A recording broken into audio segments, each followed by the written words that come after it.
Given now we are migrating from NEMIS to KEMIS, and given that in some regions of this country, one of the biggest challenges why NEMIS ran into problems is because of lack of reliable internet or lack of electricity.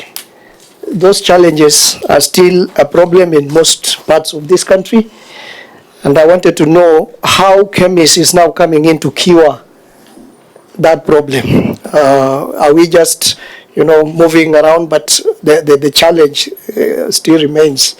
And the other question related to that is on the legacy data for NEMIS. You have indicated in your report that the legacy data for NEMIS will not be migrated to KEMIS, which is at least during the transition period, until the transition period is over. Now, given that some of this legacy data is still important, or could still be important for audit, compliance, or historical business purposes, what happens? Is it that we are burying some of the evidence once and for all? And finally, Chair, on the question of infrastructure grants for and including stalled projects, on page 7, the last paragraph, the criteria used by Ministry of Education to apportion infrastructure funds to different schools is a list of 1, 2, 3, 4, 5, 6, 7 criteria. And those, as far as we are concerned, Chair, remains criteria because just remains criteria because there is no evidence attached to it. I would want the ministry to tell us whether there is evidence. When you talk of presidential directives, what are these presidential directives? What are these emergency targeted supports? What are these institutions by county education, proposed by county education boards? What are these institutions that have been supported under the equity considerations? What are some of these parental initiatives that have been taken over by ministry to complete? What are some of those expansions we are talking about? And what are the establishment of expansion of in areas of borders? I think unless we have evidence attached to this, they will just remain criteria, they will just remain academic, and they will just remain stories.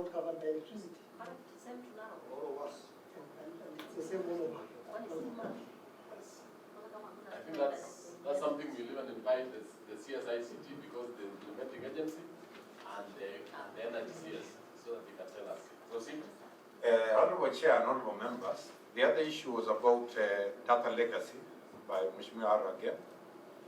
What will happen to the data in NEMIS? I think we are very clear in our plan. We shall have 2 systems running parallel on transition arrangement for some time. So we are not throwing away the data in NEMIS.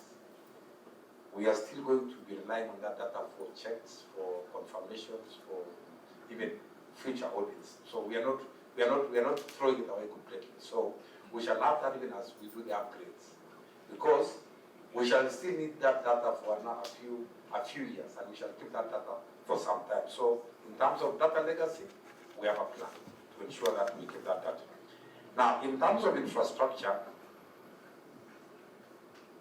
there's the question Honorable Mongo and yourself asked me about.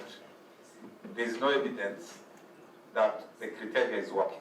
I want to say, and I would like to combine the question you have asked me on the Buharo and the one Honorable Mongo has asked on how we have been able to allocate infrastructure grants. Let me start by saying the money in question is for last financial year, 2024-2025.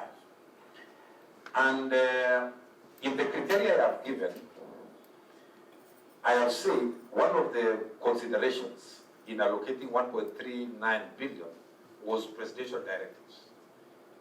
We work very closely with the Executive Office of the President and the National Treasury in as far as this disbursement is concerned. We have evidence and we have letters that show which schools the President has directed that they are given this money. So we have letters from the Executive Office of the President, and we are not working in isolation. We have evidence and we have data which show, and we are working consultatively so that we're able to arrive at this. Number two, we also have data on the emergencies, which we have said here. We have the information.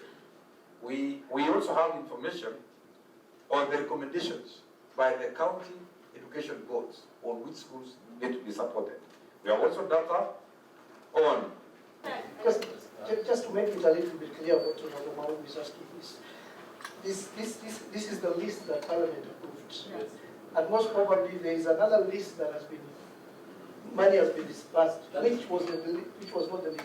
That's what we are saying the TS should provide. Again, Very much, Honorable Chair, just to reaffirm one position that I'm in agreement with Honorable Mau that whatever Parliament has passed is law.